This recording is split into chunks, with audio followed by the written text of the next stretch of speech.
बर्फीले सन्नाटे में हर फुसफुसाहट मौत की वार्निंग होती है। जब आसमान लोहे जैसा सख्त हो जाता है और हवा तुम्हारी त्वचा को चीरने लगती है, तब तुम जानते हो कि तुम अकेले नहीं हो। तुमने भूख देखी होगी, पर तुमने वो भूख नहीं देखी जो विंडिगो की आंखों में है। और ये है लोगों के साथ घटी सच्ची घटनाएं। तो चलिए शुरू करते हैं। The old boy versus the Windigo from Entente. मैं लिंकन में बड़ा हुआ, लेकिन हर गर्मी और ज़्यादातर स्कूल की छुट्टियों में मैं अपने दादा दादी के फार्म पर समय बिताता था, जो शहर से लगभग 60 मील उत्तर पूर्व में था। वो जगह हमारी फैमिली में दशकों से थी। 320 एकड़ के मक्की और सोयाबीन के खेत हर दिशा में फैले हुए थे, और फार्म हाउस एक छोटी सी ऊंचाई पर था, जिसके चारों तरफ कुछ आउट बिल्डिंग्स और एक बड़ा लाल पान हुआ करता था जो अपने बेहतर दिन देख चुका था। मेरे दादा दादी अर्ल और डोरोथी ऐसे लोग थे जो हर संडे की सुबह और वीकेंड की शाम को चर्च जाते थे, इसे बिना मिस किए। हर बार खाना खाने से पहले वो प्रार्थना करते थे, बिस्तर पर जाने से पहले शाम की प्रार्थना। और अगर आप उनके घर में रह रहे थे तो आपको इनमें हिस्सा लेना पड़ता था, चाहे आप चाहें या ना चाहें। बच्चों के रूप में मुझे इससे ज़्यादा परेशानी नहीं होती थी। वो वास्तव में इसके लिए जोर नहीं देते थे, बस वो कंसिस्टेंट थे। हर रात जब मैं वहाँ रुकता था, दादी गेस्ट रूम के बिस्तर के ठीक किनारे पर बैठती थी और हम साथ में प्रार्थना करते थे, और फिर वो मुझे लिटा देती थी।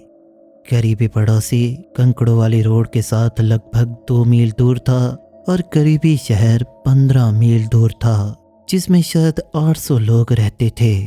जब आप उनके यार्ड में खड़े होकर किसी भी दिशा में देखते थे तो सिर्फ खेत, बाढ़ की लाइनें और आसमान दिखता था। और आसमान में अंधेरा ऐसा होता था जैसे शहर के बच्चे कभी एक्सपीरियंस नहीं करते। कोई स्ट्रीट लाइट नहीं और दूर तक किसी दूसरे घर की लाइट नहीं दिखती थी। सिर्फ चांद और तारे जितनी रोशनी देते थे, बस उतनी ही होती थी। हमारी प्रॉपर्टी में घर के पीछे लगभग 200 यार्ड दूर एक छोटा तालाब था। वो शायद आधा एकड़ का था, जो खेतों से निकले ज़्यादा पानी और एक मौसमी क्रीक से भरता था। गर्मियों में वहाँ ब्लूगिल और बास मछलियाँ पकड़ने के लिए बहुत अच्छा था, लेकिन सर्दियों में वो पूरी तरह जम जाता था, इतना कि अगर आप इतने इडियट हो तो उस पर चल सकते थे। दादी हमेशा मुझे चेतावनी देती थी कि उस बर्फ से दूर रहो। कहती थी कि वो मोटी लग सकती है, लेकिन पता नहीं कहाँ कमज़ोर हो। फिर धमकी देती कि अगर उन्होंने मुझे उस पर एक कदम भी रखते पकड़ा तो मेरी खाल उधेड़ देंगी। लेकिन उस फार्म की सबसे यादगारी चीज़ थी ओल्ड बॉय। ओल्ड बॉय मेरे दादाजी का गोल्डन रिट्रीवर था। हालांकि इसे गोल्डन रिट्रीवर कहना उसके लिए किसी तरह से भी सही नहीं था। ये एक बहुत बड़ा कुत्ता था। शायद मेरे बचपन की यादें इसे बढ़ा चढ़ाकर बता रही हों, लेकिन मैं कहूँगा कि वो कम से कम 120 पाउंड का था, शायद इससे भी ज़्यादा। सबसे बड़ा गोल्डन रिट्रीवर जो मैंने कभी देखा, पहले या बाद में जहाँ मैं यहाँ अक्सर आने लगा था, तब वो 12 साल का था। उसके मुँह के आसपास के बाल ग्रे हो गए थे, लेकिन फिर भी वो काफ़ी स्ट्रॉन्ग और इनर्जेटिक था। मेरे दादाजी ने बताया कि उन्होंने उसे एक किसान से पपी के रूप में लिया था, जिसकी डॉग किसी मिक्स के साथ ब्रीड हो गई थी, शायद पार्ट न्यू फाउंडलैंड या सेंट बर्नार्ड के साथ, जो उसके साइज को एक्सप्लेन कर सकता है। उसके साइज के बावजूद ओल्ड बॉय लोगों के साथ जितना जेंटल हो सकता था उतना था। वो मुझे खुद पर चढ़ने देता, टीवी देखते समय मुझे तकिए की तरह इस्तेमाल करने देता था, यहाँ तक कि अपनी प्लेट से खाना चुराने पर भी ग्राउल नहीं करता था। हालांकि एक बार जब मैंने खेल खेल में ऐसा किया था तो मुझे थोड़ी डांट पड़ी थी। जब मैं फार्म पर होता था, वो मेरे पीछे पीछे हर जगह जाता, जैसे उसने खुद को मेरा पर्सनल बॉडीगार्ड बना लिया हो। मैं लगभग 9 साल का था जब पहला एक्सीडेंट हुआ। हालांकि एक्सीडेंट सही शब्द नहीं है, बल्कि एक इवेंट ही था। मैं फरवरी में सर्दियों की छुट्टी के दौरान वहां गया था। कुछ दिन पहले अच्छी बर्फबारी हुई थी, लगभग 6 इंच तक बर्फ थी और तापमान एक हफ्ते से 25 डिग्री के आसपास था, जो तालाब को जमाए रखने के लिए काफ़ी ठंडा था, लेकिन इतना ठंडा नहीं कि अच्छे से कपड़े पहनकर बाहर खेला जा सके। मैं तूफान की वजह से 2 दिन से घर में बंद था और जब आखिरकार सूरज निकला तो मैंने दादी से बाहर खेलने की परमिशन मांगी। उन्होंने परमिशन दी, लेकिन मुझे वादा कराया कि तालाब की बर्फ से दूर रहूंगा और अगर ज़्यादा ठंड लगे तो अंदर आ जाऊंगा।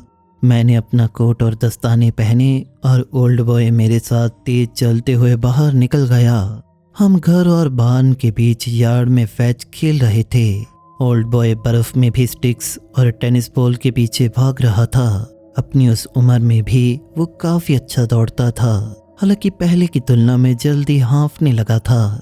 मुझे बहुत ज़्यादा मज़ा आ रहा था। कई दिनों में पहली बार बाहर खेलने का मौका जो मिला था। कुछ मिनट बाद मैं बार्न की तरफ स्टिक फेंकने की तैयारी कर रहा था जब मुझे कुछ ऐसा सुनाई दिया जिसने मुझे बीच में ही रोक दिया। ये एक पप्पी के रोने जैसा लग रहा था। ये ऐसा नहीं था जैसे वो भौंकने विम्पर जैसा डॉग कहते हैं, बल्कि एक जेन्युइन डिस्ट्रेस क्राई थी, जैसे कोई जानवर दर्द में हो। आवाज़ तालाब की दिशा से आ रही थी, यार्ड और मैदान को अलग अलग करने वाली हेड्रो के पास कहीं से। मुझे हमेशा से जानवर पसंद थे, खासकर डॉग्स। मैं हर किसी से कहता फिरता था कि मैं बड़ा होकर वेट बनूंगा, ये सोचते हुए कि वहाँ कोई हर्ट पपी है और मैं उसकी मदद नहीं कर रहा। मेरे पेट में अजीब सा महसूस होने लगा।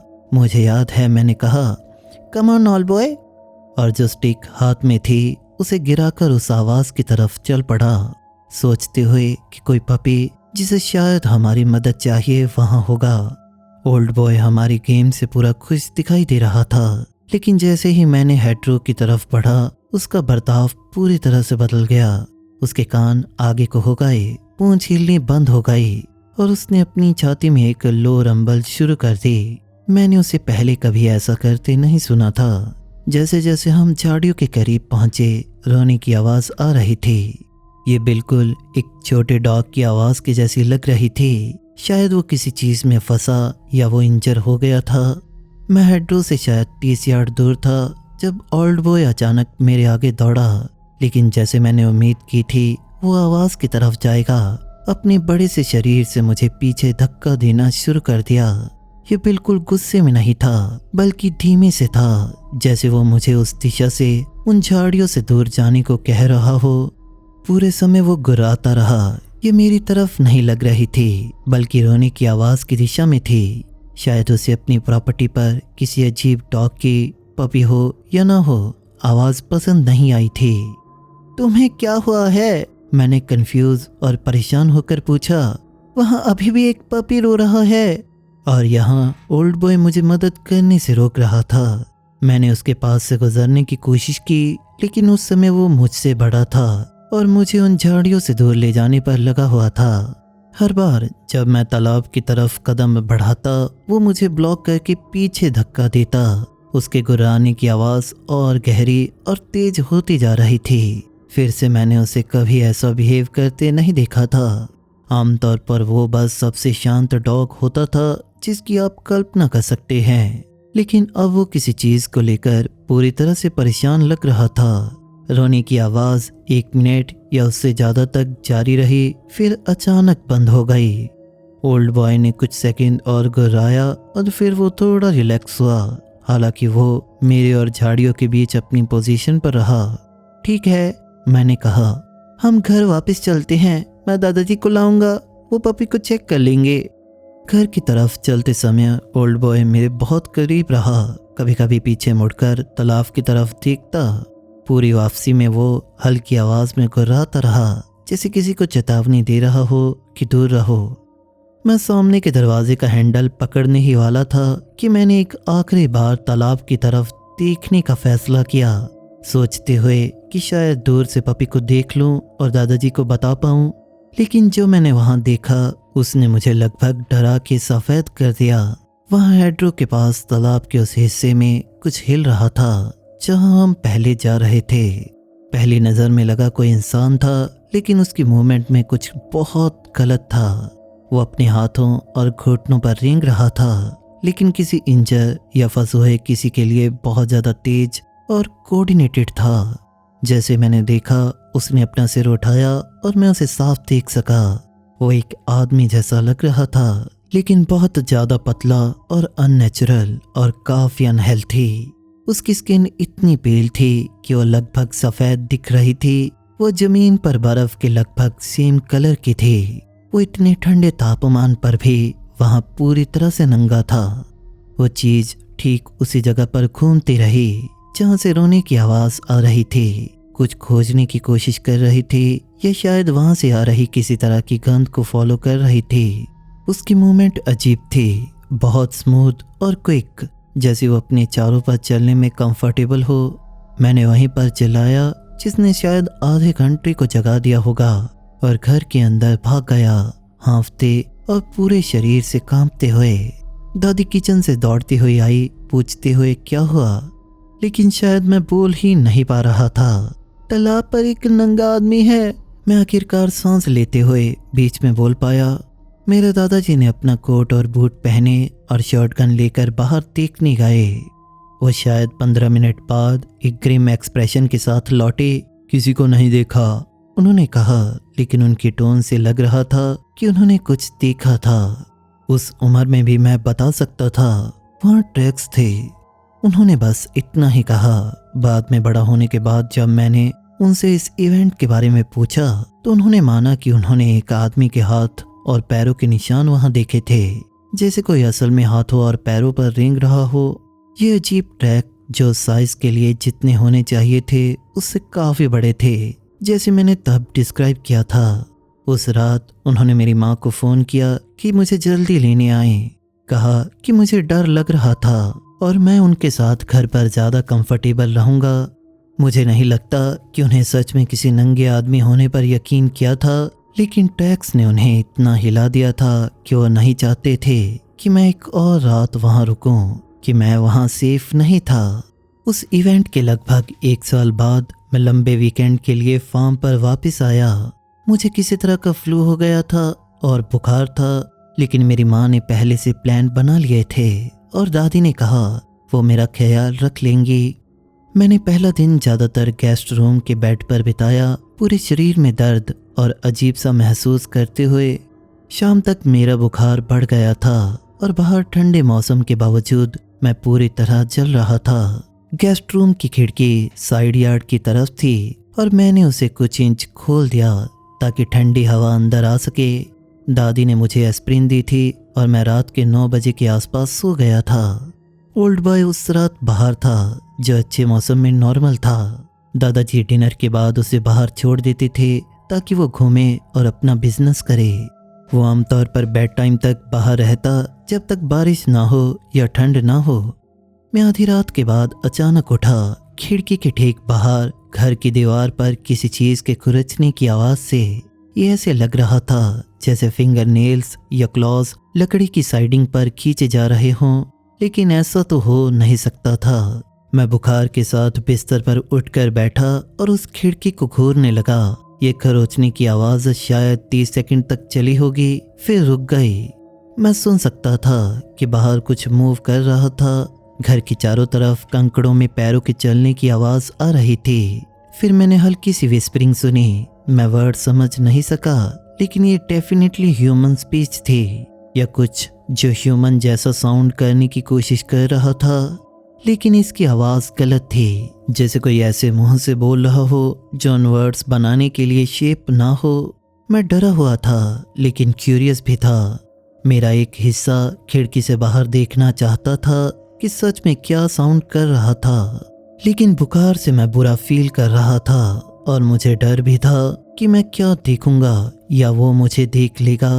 वो आवाज 1 और मिनट तक जारी रही। खिड़की के और करीब आती हुई मैं बता सकता था कि जो भी था वो अब ठीक खिड़की के बाहर था, शायद अंदर आने का रास्ता ढूंढ रहा था। अचानक मैंने ओल्ड बॉय के तेज पैरों की आवाज सुनी जो यार्ड में दौड़ रहा था। उसके बाद उससे सबसे गुस्सैल गुर्राने की आवाज सुनी जो मैंने कभी नहीं सुनी थी। घर की साइड पर किसी भारी चीज के टकराने की आवाज हुई। फिर ठीक मेरी खिड़की के बाहर गिरने और स्ट्रगल करने की आवाज आई। जो भी बाहर था उसने एक ऐसी आवाज निकाली जो किसी तरह से इंसान की जैसी नहीं थी, बल्कि ये हिस्स और स्क्रीन का मिक्सचर थी। उन दोनों की लड़ाई शायद 10 सेकंड तक चली होगी। फिर मैंने सुना कि कुछ कंकड़ों से और फिर यार्ड से तेजी से भाग रहा था। ओल्ड बॉय ने 2 बार भौंका। फिर मैंने सुना कि वो खिड़की के ठीक नीचे बैठ गया था। वो तेजी से सांसें ले रहा था, जैसे किसी से झगड़ा करने के बाद करता था। मैंने दादाजी को पुकारा और वो पजामाज और बूट में दौड़ते हुए आए। मैंने उन्हें बताया कि मैंने क्या सुना और वो ओल्ड बॉय को चेक करने बाहर गए। अगले दिन पता चला कि जब दादाजी वापस आए तो उन्होंने कुत्ते के साइड पर स्क्रैचेस पाए थे, लेकिन जब मैंने खुद देखा तो ये ज़्यादा सीरियस नहीं थे। दादाजी ने कहा कि ओल्ड बॉय ने किसी बड़ी चीज़ को पीछा करके भगा दिया था जो घर के बहुत करीब आ गई थी। उस सुबह हमने घर के चारों तरफ मिट्टी में ट्रैक्स पाए, बिल्कुल उसी तरह के जैसे हाथों और पैरों के निशान दादाजी को पिछले साल तालाब के पास मिले थे। उस सुबह मैं थोड़ा बेहतर फील कर रहा था, वरना मैं खुद इसे देख नहीं पाता। जो भी उस रात मेरे कमरे में घुसने की कोशिश कर रहा था, वो घर के चारों तरफ हाथों और पैरों पर रेंग रहा था, अंदर आने का रास्ता ढूंढते हुए। उस दूसरे एनकाउंटर में मैंने उस चीज़ को साफ साफ नहीं देखा, लेकिन मुझे यकीन है कि वो तालाब वाला सेम क्रीचर था। कुछ जो ह्यूमन जैसा लगता था लेकिन नहीं था, कुछ जो लोगों को पास बुलाने के लिए रोने जैसी आवाज़ें निकालता था, कुछ जो मुझे अपने पास बुलाना चाहता था। ओल्ड बॉय अगली सर्दियों में 14 साल की उम्र में गुजर गया और उसके बाद मैं कभी फार्म पर वापस नहीं गया। दादाजी ने कुछ साल बाद जगह बेच दी और शहर में चले गए। मैंने एक बार उनसे पूछा कि क्या उन्हें कभी पता चला कि उन विजिट के दौरान मुझे क्या परेशान कर रहा था।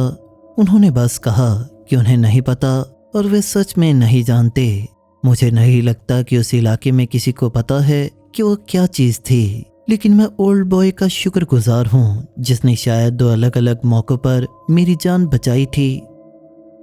Europe wait and died from Esau 338। ये बात तब की है जब मैं 16 साल का था। हम ईस्टर्न ओहायो के एक छोटे से कस्बे में, जहाँ मुश्किल से 2000 लोग रहते होंगे, हम 15 एकड़ की ज़मीन पर अपने मम्मी पापा के साथ रहते थे। हमारा घर एक कंकड़ भरी ड्राइववे के आखिर में था, जो काउंटी रोड से लगभग क्वार्टर मील तक फैला हुआ था। तीनों तरफ घने जंगल थे। हमारा सबसे नज़दीकी पड़ोसी भी करीब 2 मील दूर था और ऐसी बादल वाली रातों में तुम्हें किसी भी दूसरे घर की रोशनी नहीं दिखती थी। यह अक्टूबर की शुरुआत थी, एक शुक्रवार की रात। मैंने स्कूल के अपने दोस्तों को वीकेंड पर रुकने के लिए मना लिया था। ये जितना लगता है उससे कहीं बड़ी अचीवमेंट थी। इतनी दूर जंगल में रहने से सोशलाइजिंग मुश्किल हो जाती थी। मेरे ज़्यादातर क्लासमेट्स शहर में या कम से कम सिविलाइजेशन के करीब रहते थे और पेरेंट्स को अपने बच्चों को 12 मील दूर अंधेरी कंट्री रोड्स पर स्लीप ओवर के लिए भेजने के लिए सीरियस परसुएशन चाहिए होता था। पर जैसे तैसे मैंने फ्रीमैन, रायन और मिकी को मना लिया था। फ्रीमैन की माँ ने उन्हें शाम 6 बजे के आसपास छोड़ दिया था और हमने शाम वीडियो गेम खेलते, पिज्ज़ा खाते और आमतौर पर वही सब किया जो 16 साल के लड़के अकेले होने पर करते थे। मेरे पेरेंट्स इस बारे में काफ़ी रिलैक्स थे। उन्होंने कहा कि हम जितनी देर चाहें उतनी देर जाग सकते हैं, बस हम 9 बजे के बाद जब वो सो जाएं तो हमें शांत रहना होगा और हाँ, किसी पॉइंट पर हमें सोना भी होगा। रात 8 बजे के आसपास बारिश शुरू हो गई। पतझड़ की उन लगातार बारिशों में से एक जो हर आवाज़ को दबा देती है और पत्तों पर पानी गिरने और टपकने का एक लगातार बैकग्राउंड नॉइज बना देती है। रात 10 बजे तक बारिश और तेज हो गई। दूर से गरज की आवाज़ आ रही थी और ऐसी हवा चल रही थी जिससे पेड़ों की टहनियाँ घर से रगड़ खा रही थी। हम लिविंग रूम में टीवी देखते हुए फैले हुए थे। तभी मिकी ने वो बात छेड़ी जिससे मैं बचना चाहता था। क्या ये सच है जो स्कूल में सब इस जगह के बारे में कहते हैं? तुम्हारा क्या मतलब है? मैंने जवाब दिया, पर मैं जानता था कि वो क्या कहने वाला है। किस जगह पर भूत हैं? फ्रीमैन बोला। फ्लाफ्ला ने कहा कि उसका बड़ा भाई डियर पर यहाँ ड्राइव करके आता था और अजीब चीजें होती थी। लोग इन जंगलों में कुछ देखते हैं, आवाजें सुनते हैं और वो सब। फिर रायन बोला, हाँ, मैंने भी सुना है। वो कहते हैं ये ज़मीन हॉन्टेड है। अब उस समय तक मैं इस प्रॉपर्टी पर 4 साल से रह रहा था, जब से मेरे पिता को फैक्ट्री में जॉब मिली थी और हम कोलंबस से यहाँ शिफ्ट हुए थे। उस दौरान मेरे साथ कई ऐसे अनुभव हुए थे जिन्हें मैं आसानी से समझ नहीं पाया। एक शाम जब मैं कचरा बाहर फेंकने गया तो मैंने अपने घर के पीछे पेड़ों के बीच एक फिगर को चलते हुए देखा था। वो एक लंबा और अंधेरा साया था जो ऐसे चल रहा था जैसे अपने पैर घसीट रहा हो, पर जब मैं पलक झपकी तो वो वहां से गायब हो गया था। एक और बार मैं अपने कुत्ते को ट्री लाइन के साथ साथ टहला रहा था और मैंने ऊपर देखा और कसम खाता हूँ कि मुझे एक मोटी ओक की टहनी से फांसी का फंदा लटका हुआ दिखा, शायद जंगल में कुछ यार्ड अंदर। वो दृश्य इतना साफ था कि मेरा पेट बैठ गया। मोटी रस्सी फांसी की गांठ में बनी हुई थी, हवा में हल्के से झूल रही थी। पर मैं कसम खाता हूँ कि जब मैंने आंख मली और वापस देखा तो वहाँ कुछ नहीं था, बस नॉर्मल टहनियाँ थी। मैंने ये बात अपने पेरेंट्स को नहीं बताई और मैं यकीनन अपने दोस्तों को तो बताने वाला नहीं था। उन्हें इतनी दूर यहाँ लाना पहले ही बहुत मुश्किल था। बिना भूतों की कहानियों को इसमें जोड़े ऐसी कहानियाँ जो एक हाई स्कूल के लड़के को बस अजीब दिखती हैं। मुझे नहीं पता, मैंने कैजुअली आवाज़ में कहा। यार, लोग बस उन जगहों के बारे में कहानियां बना लेते हैं जिनके बारे में वो कुछ नहीं जानते, खासकर ऐसी दूर दराज वाली जगहों के बारे में। शायद इसीलिए कि यहाँ अंधेरा होता है, इससे तुम्हारी इमेजिनेशन तेजी से काम करने लगते हैं। मिकी ने पूछा, पर तुमने कभी कुछ एक्सपीरियंस नहीं किया? नहीं, ऐसा कुछ नहीं, मैंने झूठ बोला। बस नॉर्मल कंट्री स्टफ, हिरन और ओप्सम, और एक बार एक लोमड़ी देखी थी। हम वापस टीवी देखने लगे। बारिश अब और तेज हो रही थी और बाहर से हर आवाज छत से टकराती टहनियों या बंद गटर से ओवरफ्लोइंग पानी की ज्यादा तेज लग रही थी। आधी रात के आसपास हमने एडल्ट स्विम लगाया और नींद से लड़ते हुए मुश्किल से कोई कार्टून देख रहे थे जो मुझे याद नहीं। मेरे पेरेंट्स को उनके बेडरूम में गए कुछ घंटे हो चुके थे और घर में वो शांत फीलिंग थी जो तब आती है जब तुम्हें पता होता है कि ज्यादातर लोग सो रहे हैं। बस हम 4 लोग, टीवी और बाहर बारिश की आवाज। पर तभी हमने टैपिंग की आवाज सुनाई दी। जब ये शुरू हुई तो ये बारिश की आवाज के साथ मिल गई, पर कुछ सेकंड बाद ये साफ हो गया कि कुछ अजीब तरीके से लिविंग रूम की विंडो से टकरा रहा था। टैप टैप टैप, फिर एक पॉज, टैप टैप टैप, एक और पॉज। क्या ये बारिश है? रायन ने पूछा। पर जब उसने ये कहा तो हम सब जान गए कि ये नहीं थी। फ्रीमैन ने टीवी म्यूट कर दिया और हम सुनने बैठ गए। टैपिंग जारी थी। वो बड़ी विंडो से आ रही थी जो हमारे सामने वाले यार्ड की तरफ थी। ऐसा लग रहा था जैसे बाहर कोई अपनी उंगलियों या नकल से शीशे पर टैप कर रहा हो। क्या कोई टहनी विंडो से इतना करीब है कि ऐसा कर सके? मिक्की ने पूछा। नहीं, कोई भी पेड़ इतना करीब नहीं था। टैपिंग लगभग 30 सेकंड के लिए रुकी, फिर से शुरू हो गई। इस बार ये एक अलग विंडो से आ रही थी, सामने वाले दरवाजे के पास वाली छोटी विंडो से। Tap tap tap, pause. मुझे याद है कि हमने एक दूसरे को कैसे देखा और मैं उनके चेहरे पर अपनी घबराहट देख सकता था। हम में से कोई भी ये कहने वाला पहला व्यक्ति नहीं बनना चाहता था कि बाहर सचमुच कोई हो सकता है। फिर हमें सामने वाले दरवाजे पर नॉकिंग की आवाज सुनाई दी। ये उसी तरह की नॉकिंग नहीं थी जिसकी तुम किसी पड़ोसी या मदद मांगने वाले से उम्मीद करोगे। ये धीमी और भारी नॉक थी, जैसे कोई जानता हो कि हम वहाँ हैं और हमें डराना चाहता हो। Knock knock knock. यार, कौन है? फ्रीमैन ने फुसफुसाया।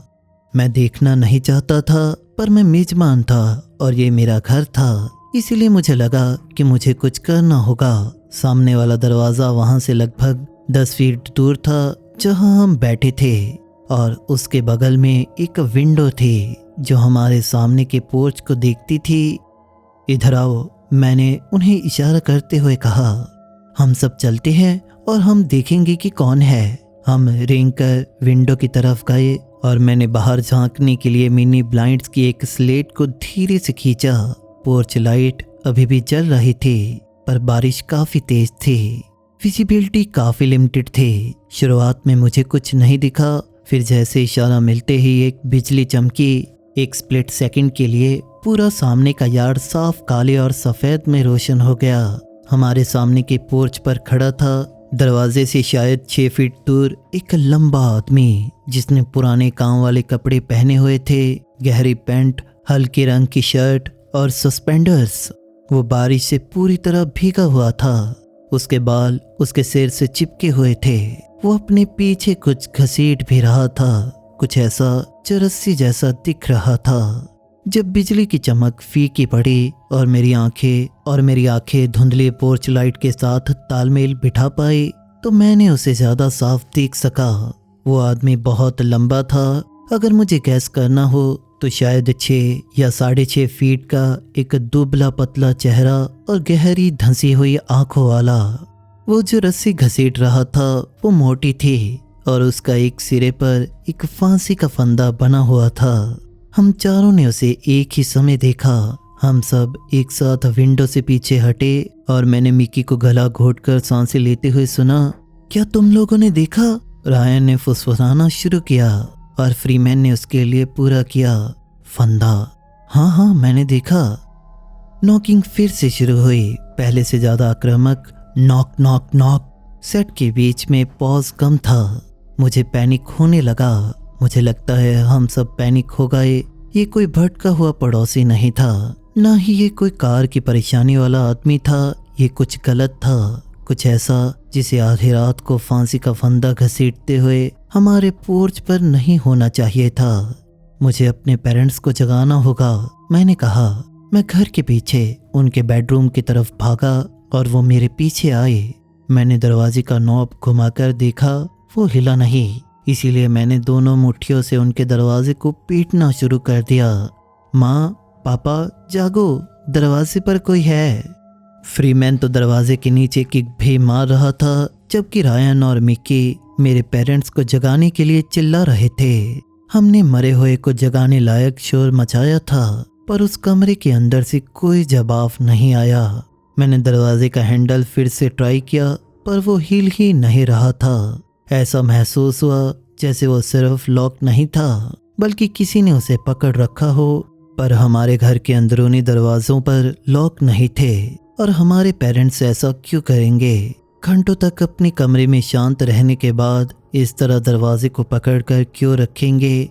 मैंने अपना कंधा मारकर उसे धक्का दिया। सोचा कि शायद वो बस फंस गया हो, पर वो चट्टान की तरह सख्त महसूस हुआ। अगर तुम मुझे तब पूछते तो मैं कसम खाता हूँ कि ऐसा लगा जैसे उस पर बैरिकेड लगा हो। वो क्यों नहीं जाग रहे हैं? मिक्की ने पूछा।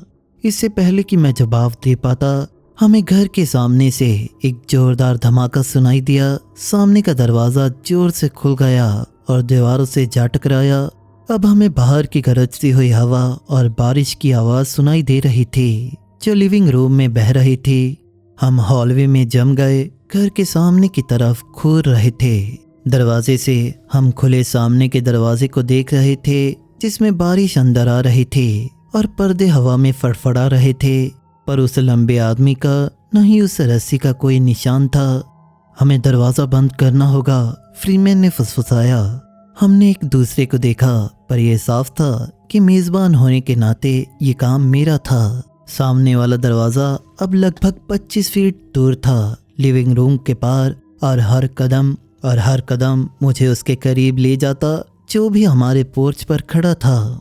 मैं करता हूँ, मैंने कहा। जितना मैं साहसी महसूस कर रहा था, उससे ज्यादा साहसी दिखने की कोशिश करते हुए, तुम लोग यहीं रुको और उन्हें जगाने की कोशिश करते रहो। मैं धीरे धीरे लिविंग रूम से गुजरा। मुझे अपने पैरों में चुभन महसूस हुई। मुझे एहसास हुआ कि एक पिक्चर फ्रेम का शीशा साइड टेबल से गिरकर फर्श पर टूट गया था। मैंने इसे बचने की पूरी कोशिश की, और उस पल अपने डर और घबराहट में भी मैं ये सोचे बिना नहीं रह सका कि जब माँ ये देखेगी तो तब कितनी नाराज होगी। दरवाजे के पास का कालीन बारिश से भीग रहा था और हवा इतनी तेज थी कि मुझे आंखें भींचनी पड़ी। जैसे ही मैं दरवाजे के करीब पहुंचा, मैं अपने घर के सामने का पोर्च साफ साफ देख सका। ये खाली था, सिर्फ पोर्च के फर्नीचर और बारिश की लगातार शीट को छोड़कर उस लंबे आदमी का नाहीं की रस्सी का कोई निशान था। मैं दरवाजे के हैंडल की तरफ बढ़ा, इसे जोर से बंद करने और जितना जल्दी हो सके ताला लगाने का प्लान बना रहा था। तभी मुझे सामने की सीढ़ी पर किसी चीज के गीले धमक की आवाज सुनाई दी। मैंने नीचे देखा, रस्सी का एक टुकड़ा दरवाजे के ठीक बाहर कंक्रीट की सीढ़ी पर पड़ा था। वो बारिश से भीगा हुआ था और ऐसे लग रहा था जैसे उसे एक लंबी रस्सी से काटकर अलग किया गया हो। फांसी का फंदा कहीं नहीं था, पर मेरे सामने रस्सी का सिर्फ 3 फीट का टुकड़ा था। मैं चिल्लाया और दरवाजे को जोर से बंद कर दिया। ताले से तब तक संघर्ष किया जब तक वो आखिरकार बंद नहीं हो गया। जैसे ही दरवाज़ा लॉक हुआ, मुझे अपने पेरेंट के बेडरूम का दरवाज़ा अपने पीछे खोलते हुए सुनाई दिया। मेरे पिता चिल्ला रहे थे, बाहर क्या चल रहा है? वो अपने पजामा में बाहर आए और फर्श पर पानी और गिरे हुए पिक्चर फ्रेम को देखा। मेरी माँ ठीक उनके पीछे थी, अपना बाथरोब बांध रही थी। हमने चिल्लाने और धमकाने की आवाज़ सुनी। क्या हुआ? बाहर कोई था, मैंने अभी भी जोर से सांसें लेते हुए कहा। पोर्च पर एक आदमी, उसने हमारा सामने का दरवाज़ा खोल दिया। कोई घर के अंदर था? पिता ने तुरंत सामने के दरवाजे की तरफ बढ़कर लॉक को चेक किया। नहीं, बस पोर्च पर देखो। मैंने सामने की सीढ़ी की तरफ इशारा किया। वो यहाँ वो छोड़कर चला गया। पिता ने सावधानी से दरवाज़ा खोला और गीली रस्सी उठाई। उन्होंने पोर्च लाइट से उसकी जांच की और उसे अपने हाथ में घुमाया। ये कहाँ से आया? उन्होंने पूछा। बाहर वाले आदमी के पास ये था, फ्रीमैन ने कहा। मेरे तीनों दोस्त लिविंग रूम में जमा हो गए थे, अभी भी डरे हुए दिख रहे थे। वो अपने पीछे एक फांसी का फंदा घसीट रहा था। मेरे पिता ने डाउट से देखा। एक फांसी का फंदा? हम सब ने देखा, रायन ने जोड़ा। बिजली चमकी और हम उसे साफ देख सकते थे। माँ सामने के दरवाजे की जांच कर रही थी। दरवाजा जबरदस्ती नहीं खोला गया और लगता है लॉक टूटा नहीं, कुछ नहीं टूटा। मैं कसम खाता हूँ कि वो अपने आप जोर से खुला। मैंने उनसे कहा कि हमने ऐसा होते हुए सबने सुना। पिता ने मुझे रस्सी सौंपी और अपना जैकेट लेने चले गए। मैं बाहर आसपास देखूंगा, तुम लड़के यहीं रहो। उन्होंने मेरी तरफ देखा, अपनी माँ के साथ। वो लगभग 20 मिनट तक बाहर रहे, फ्लैशलाइट से यार्ड की जांच की और घर के चारों ओर घूमे। जब वो वापस आए तो अपना सिर हिला रहे थे। बाहर कुछ नहीं दिखा। अगर तुम लोग सच कह रहे थे तो बारिश ने शायद सारे निशान धो दिए होंगे। हनी, क्या तुम हमारे बेडरूम का दरवाज़ा चेक करोगे? माँ ने पूछा। ये लड़के मुझे परेशान कर रहे थे कि हमने जगाने की कोशिश कर रहे थे और दरवाज़ा हिला ही नहीं। हम उन्हें समझाने की कोशिश कर रहे थे कि क्या हुआ था, कि उन्होंने हमसे तब तक कोई आवाज़ नहीं सुनी जब तक वो रस्सी नहीं गिरी। मेरे पेरेंट्स कम नींद वाले थे और हमने कुछ मील दूर के पड़ोसी को जगाने लायक शोर मचा दिया था, पर उन्होंने दावा किया कि वो तब तक चैन से सोए थे जब तक उन्होंने मेरी चीख नहीं सुनी। खैर, पिता ने उसे चेक किया, वो ठीक से खुला और बंद हुआ। इसमें कोई प्रॉब्लम नहीं थी। हमें कभी नहीं पता चला कि सच में क्या हुआ था। क्या वो कोई असल आदमी था जिसे मदद की जरूरत थी? क्या वो कोई भूत था? मेरा झुकाव किसी सुपर नेचुरल चीज की तरफ है। मेरे दोस्त उस रात के बाद मेरे घर पर कभी वापस नहीं आए, पर हम अभी भी दोस्त हैं। मुझे लगता है कि यही इम्पोर्टेंट है। मुझे लगता है कि फ्यूचर की स्लीप ओवर के लिए उनके घरों पर जाना ईमानदारी से बेहतर था, क्योंकि मैं नहीं चाहता था कि जो तब हुआ वो फिर से हो। पर कॉलेज जाने से पहले मेरे बचे हुए 2 सालों तक मुझे उस जगह पर फिर से कोई अजीब एक्सपीरियंस नहीं हुआ। कोई और फिगर नहीं दिखी। मुझे लगता है कि उसने मुझे डराना बंद कर दिया था। भगवान का शुक्र है। Stalked by dark being in the highlands from Eldritch Ellie. शुरुआत के लिए मैं बता दूं कि मैंने इस कहानी में सभी शामिल लोगों के नाम बदल दिए हैं ताकि उनकी पहचान छिपी रहे। 2008 में हमारा परिवार स्कॉटलैंड के उत्तर पश्चिमी हिस्से के एक छोटे मछली पकड़ने वाले कस्बे से, जो अपने सी फूड के लिए पूरी दुनिया में फेमस है, वहाँ से हम हाईलैंड के एक ग्रामीण घाटी वाले इलाके में एक छोटे स्विस कैबिन में चले गए। मैं तब बहुत छोटा था, अनजान कि हमारे चले जाने की वजह इकोनॉमी का क्रैश होना था और हमारे पास थोड़े से पैसे भी नहीं थे। मेरी माँ तब सिंगल थी, हेड शेफ के रूप में काम कर रही थी, इसीलिए मैं ज़्यादातर समय अपनी दादी के साथ बिताता था। वो घाटी वाले इलाके में जिसमें हम मूव हुए थे वो हाईलैंड्स में था, मेरी माँ के बड़े होने वाले एरिया के काफ़ी करीब। ये घाटी वाला इलाका बेहद अलग थलग था और करीब के साथ खाली स्विस कैबिन का घर था। ये स्विस कैबिन असल में 1940 के दशक में घाटी वाले इलाके में डैम बनाने वाले मजदूरों के लिए टेम्परेरी हाउसिंग के रूप में बनाए गए थे और ये तब से खाली पड़े थे, इसीलिए हमें सस्ता मॉर्गेज मिला था। स्विस कैबिन जैसे घर पूरी घाटी में फैले हुए थे, जहां जीवन का एक संकेत वो छोटा और पुराना फार्म था जो हमारे कैबिन से करीब 2 मील दूर था। और स्विस कैबिन जैसे घरों को घेरते पहाड़ों में से एक के नीचे एक धब्बे जैसे दिखता था। वे सभी एक जैसे थे, छोटे एक मुख्य बेडरूम के साथ साथ 2 छोटे बंक बेडरूम, एक छोटा बाथरूम, इतना छोटा किचन कि फ्रीजर का दरवाज़ा पूरी तरह खोलने पर दूसरी तरफ की काउंटर से टकरा जाता था और इसमें एक लिविंग रूम भी था। मेरी माँ और मैं इनमें से एक में सबसे पहले आए थे और समय की खातिर मैं सिर्फ इतना कहूँगा कि अगले 2 सालों के दौरान बाकी के सारे कैबिन भर गए थे, सिवाय एक के जो 1940 से लेकर आज तक खाली रहा। मेरी आंट और उनका बॉयफ्रेंड हमारे बगल के कैबिन में आए और दूसरी तरफ इंग्लैंड से आया एक छोटा परिवार भी था, एक माँ, पिता और उनकी 2 छोटी लड़कियाँ जो सालों में मेरी सबसे अच्छी दोस्त बन गई और जिनमें से एक से मैं आज भी रेगुलर बात करता हूँ। पहले 6 या 7 साल बिना किसी घटना के बीते। घाटी वाले इलाके में रहने वाले हर किसी ने एक छोटी कम्युनिटी बना ली थी, क्योंकि हमें एक दूसरे पर डिपेंड रहना पड़ता था, खासकर सर्दियों में जब हमारा पानी जम जाता और घाटी वाले इलाके में बाहर की सड़कें बर्फ और स्नो से बंद हो जाती थी, जिससे हम वहाँ फंस जाते थे।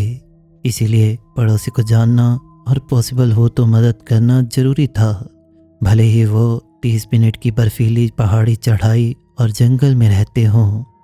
लेकिन जब मैं 10 साल का हुआ कुछ काफ़ी अजीब हुआ। 2014 से 2015 के आसपास एटमॉस्फेयर में कुछ बदलाव आया। इसकी शुरुआत मेरी आंट से हुई, जो कुछ छोटी सी बात पर कुछ पड़ोसियों से झगड़ा करने लगी थी। उसके बाद वो हर किसी से झगड़ा करने लगी, हमेशा किसी झगड़े में लगी रहती थी, जिससे घाटी में रहने लायक जगह बनाना बहुत तनावपूर्ण हो गया था। ये उनके लिए बेहद अनयूजुअल था।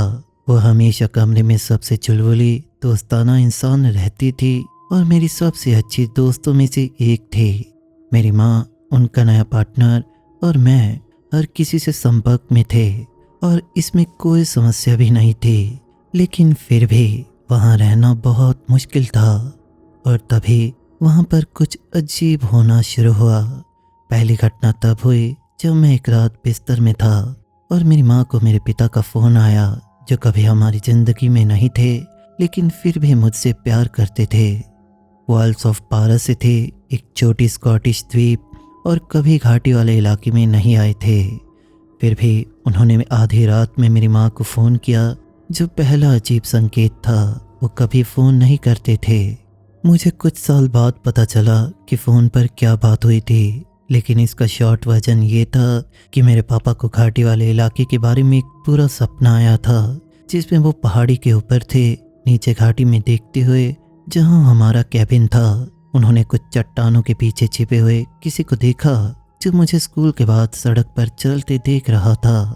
उन्होंने घाटी वाले इलाके में एक बुरी मौजूदगी के बारे में हमें बताया और वहां पर कभी आने से इनकार कर दिया। वो जानना चाहते थे कि क्या मैं ठीक हूँ, सुरक्षित हूँ, जो मैं था। और इसके बाद हमने क्रिसमस तक उनसे कुछ नहीं सुना, जो कि पूरी तरह से नॉर्मल था। मेरी माँ ने यह जानकारी सिर्फ अपने और उनके पार्टनर के बीच रखी, क्योंकि वो मुझे डराना नहीं चाहती थी और शायद उन्हें लगा कि मेरे पापा डिल्यूजनल हैं और आखिरकार वो टूट चुके हैं। इस चीज़ की पहली साइटिंग कुछ महीने बाद हुई, जब मेरी आंट को काम पर चोट लगी थी और उन्होंने कुछ समय की छुट्टी ले ली थी। वो दोपहर में वैक्यूम से घर को साफ कर रही थी जब उन्हें किसी द्वारा देखे जाने का एहसास हुआ। फिर उन्होंने कमरे के कोने में देखा। उन्होंने कहा कि उन्हें पहले सिर और कंधों जैसा कुछ दिखा। ये काला था और वो धुएं की तरह शिफ्ट हो रहा था और वो वहाँ से एक पल में गायब हो गया।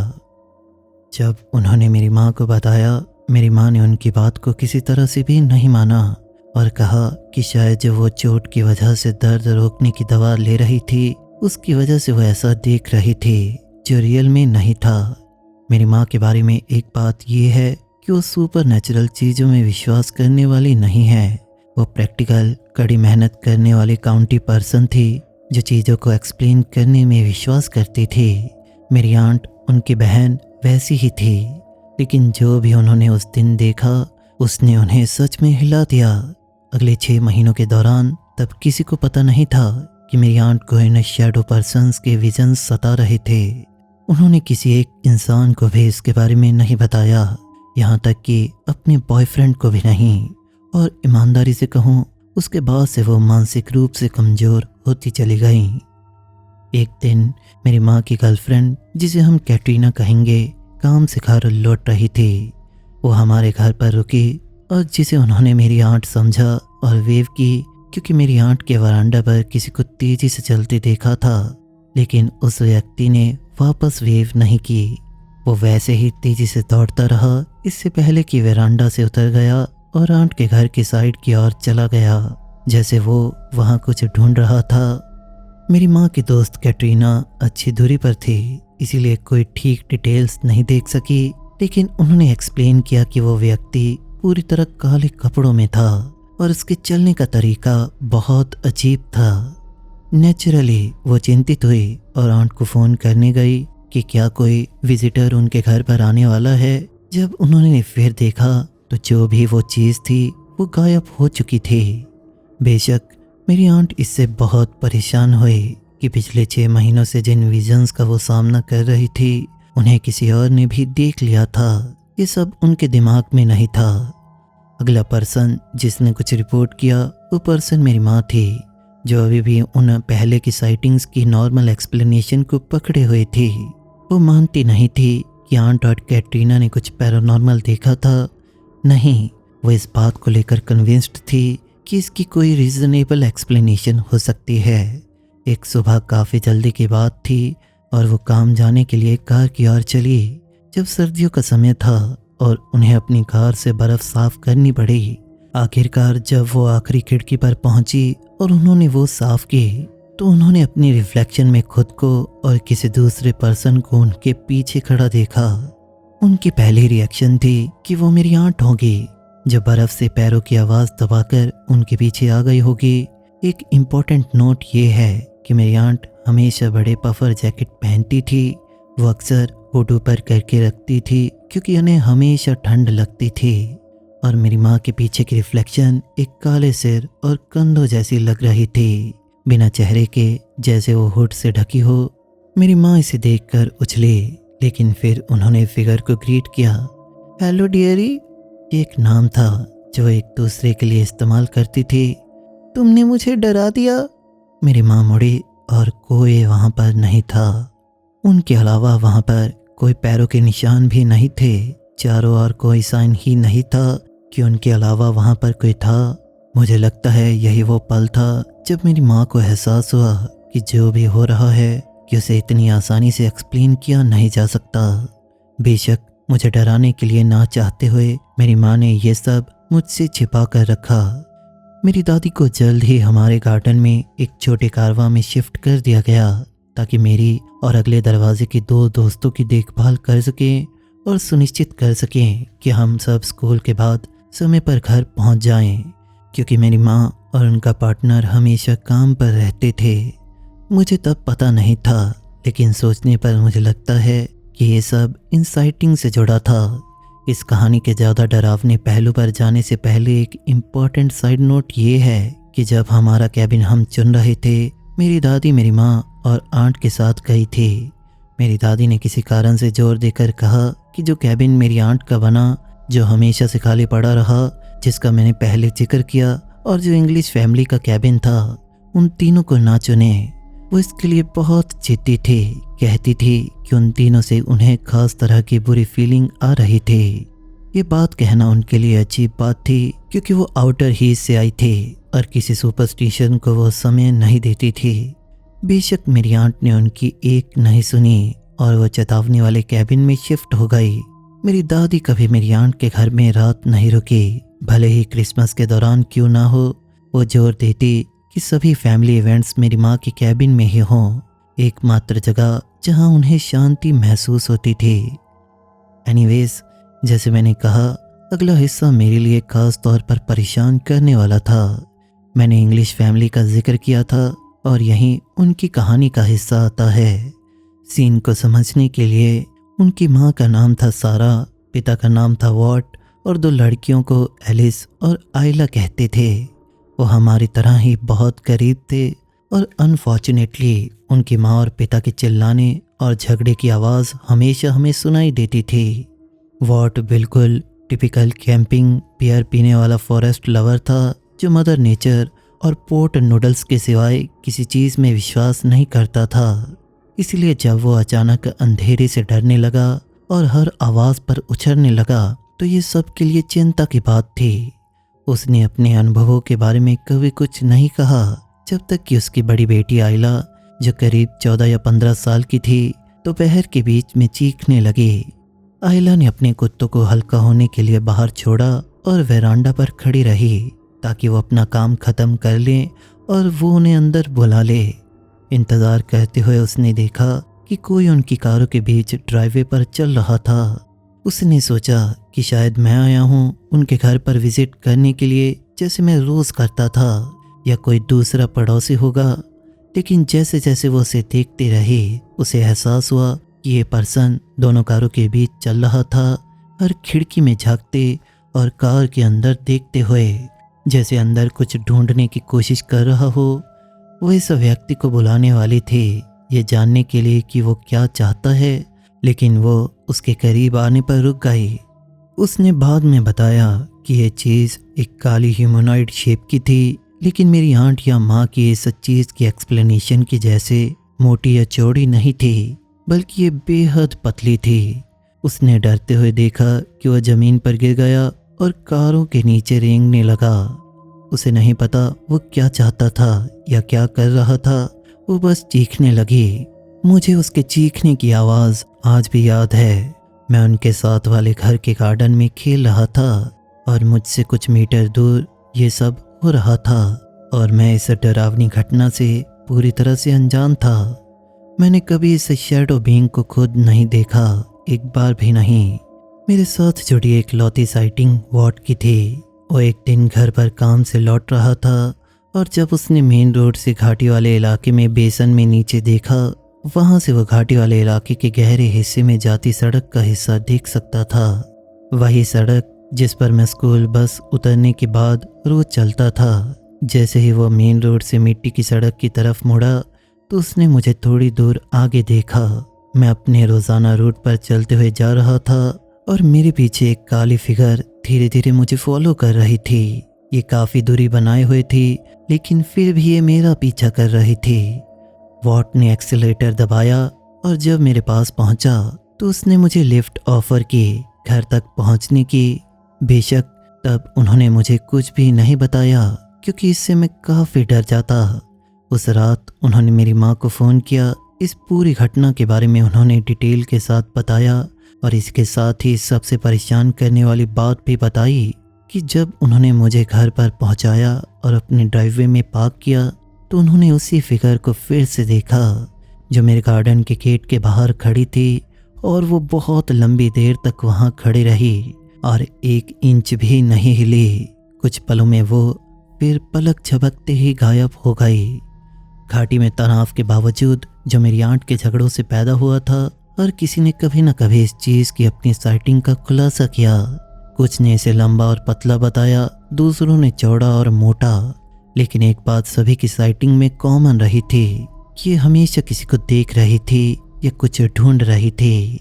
इसने किसी को शारीरिक चोट नहीं पहुंचाई और ना ही कोई क्रेजी हॉरर मूवी जैसा मूवमेंट हुआ, जैसे चीज़ें शेल्फ से उड़ाना या दरवाजे को पटकना। नहीं, ये सिर्फ साइटिंग तक ही सीमित थी। देखे जाने की रिपोर्ट्स, फॉलो किए जाने की, जो मुझे किसी तरह बदतर लगती थी। मुझे लगता है कि ये आखिरी बार था जब छोटी घाटी एक कम्युनिटी के रूप में एकजुट हुई थी।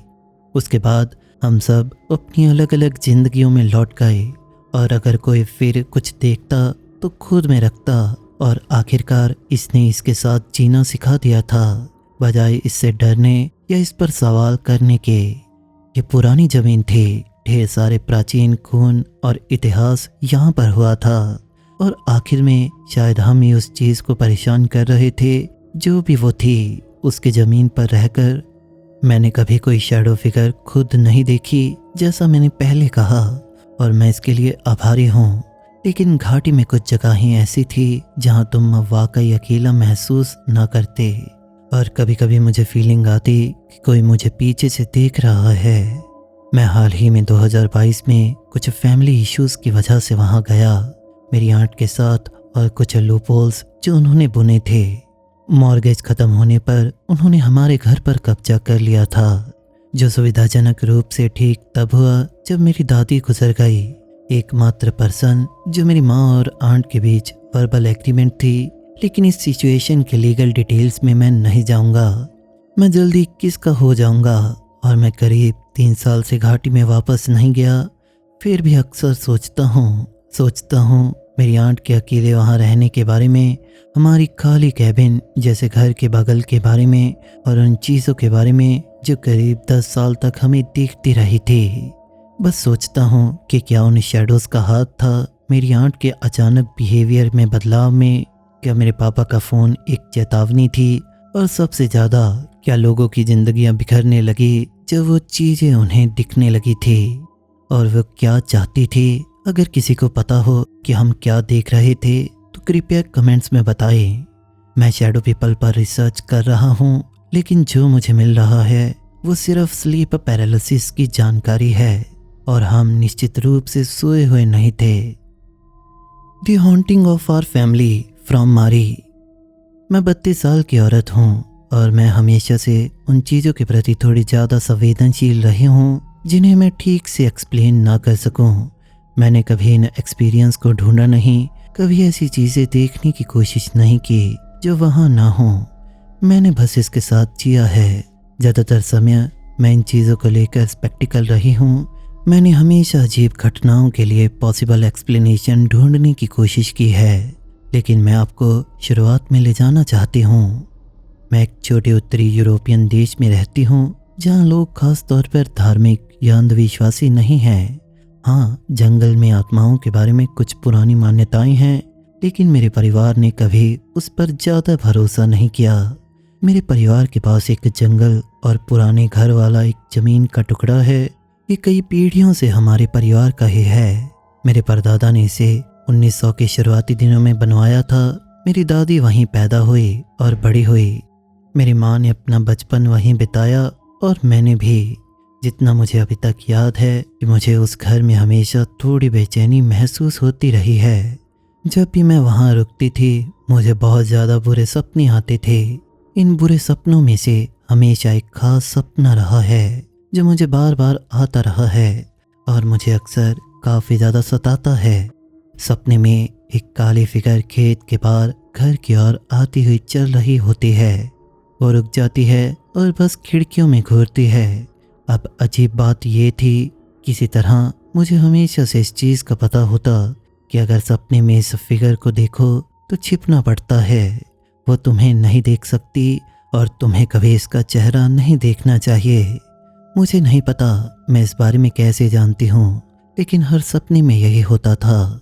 छिपो, खिड़कियों से दूर रहो, वरना कुछ बुरा होगा।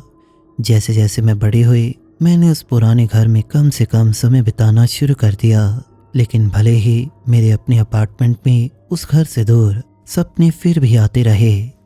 मैं अपने ही बिस्तर में लेटी होती, मुझे नींद आ रही होती, और अचानक वापस पुराने घर में चली जाती। वही काली फिगर बाहर से घर का चक्कर लगाती।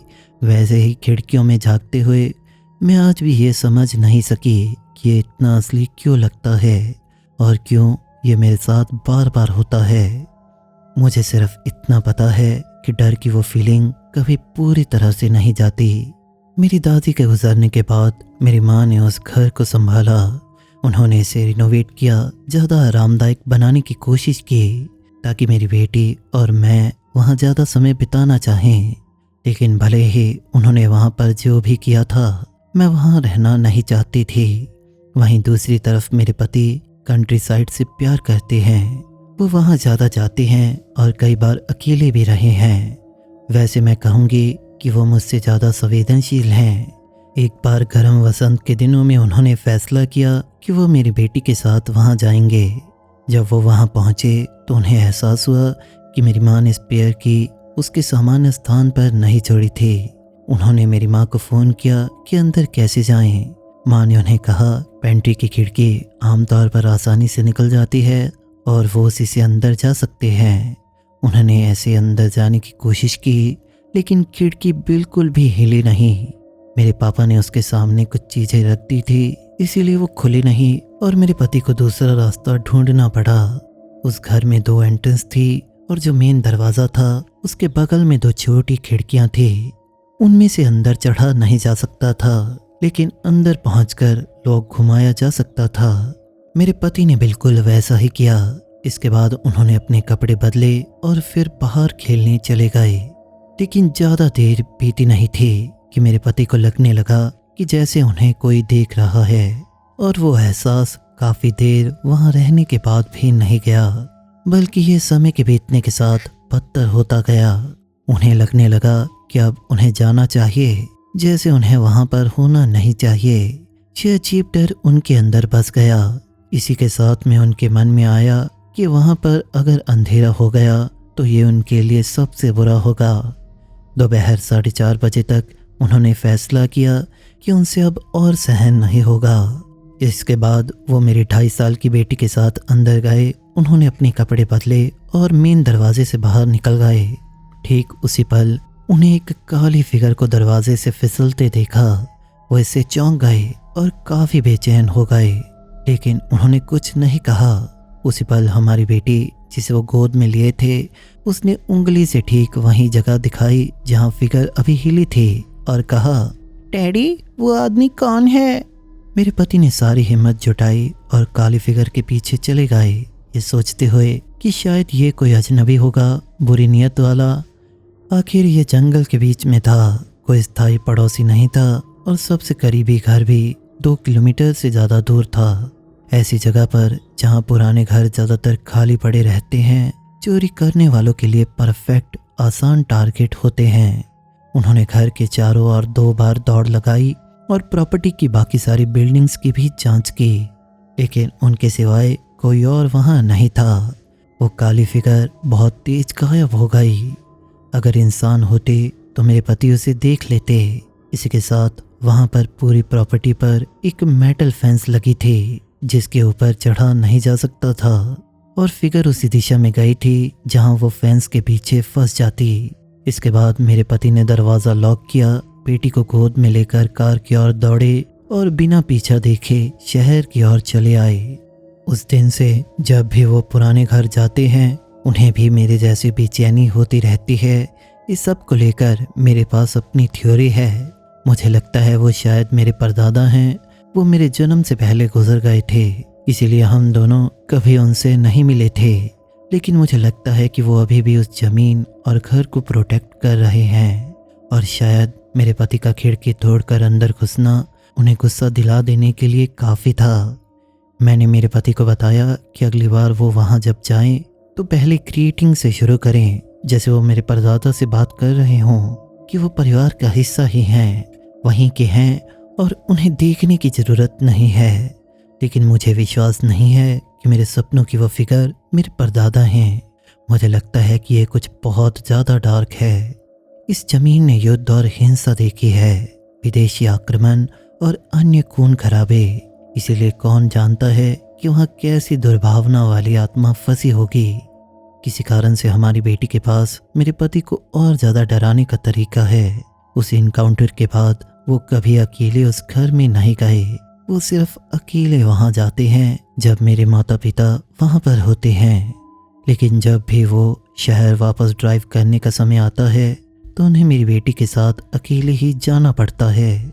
और अक्सर वो कार की खिड़की से उंगली दिखाकर कहती है, डैडी देखो वहाँ एक आदमी खड़ा है, या डैडी वो आदमी वहाँ क्या कर रहा है।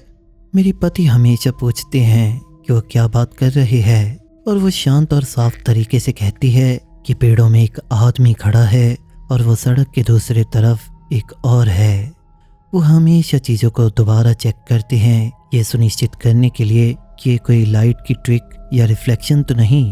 वो इसे रैशनलाइज करने की कोशिश करते हैं। अक्सर सोचते हैं कि शायद कोई पास के घर में वीकेंड बिता रहा हो या जंगल में वॉक कर रहा हो। लेकिन जैसे जैसे मेरी बेटी बड़ी हो रही है और उसकी स्पीच साफ हो रही है, वो जो देखती है उसे ज़्यादा डिटेल से एक्सप्लेन करने लगी है। एक काली फिगर पेड़ों के बीच खड़ा आदमी बस दूर से हमें देखता है। जब मेरे पति उसे रीअश्योर करने की कोशिश करते हैं, कहते हैं कि शायद कोई पास के घर में वीकेंड बिता रहा होगा या वॉक पर होगा, तो हमारी बेटी हमेशा ये दृढ़ता से कहती है, नहीं ये एक भूत है। अजीब बात यह है कि हमारे परिवार में कोई भूतों के बारे में बात भी नहीं करता। मेरे माता पिता मानते हैं कि ये सब बकवास है, और मेरे पति की माँ मौत और मृतकों से इतनी डरती है, इसीलिए उनके पास मौत या भूत शब्दों का इस्तेमाल करना भी मना है। ये सब मेरे लिए कंफर्म करता है कि उस घर और ज़मीन में गड़बड़ है और उसे वहाँ ज़्यादा समय नहीं बिताना चाहिए, ताकि बचपन में मुझे सताने वाली वही बुरे सपने उसे ना सताएं। तो दोस्तों, आपको ये वीडियो कैसी लगी? अगर आपको ये वीडियो पसंद आई तो इसे लाइक और शेयर ज़रूर करें, और इसी तरह की और वीडियोस देखने के लिए हमारे चैनल को सब्सक्राइब करें, ताकि आप ऐसे ही और वीडियोस देख पाएं। मिलते हैं ऐसे ही कहानियों के साथ अगली वीडियो में।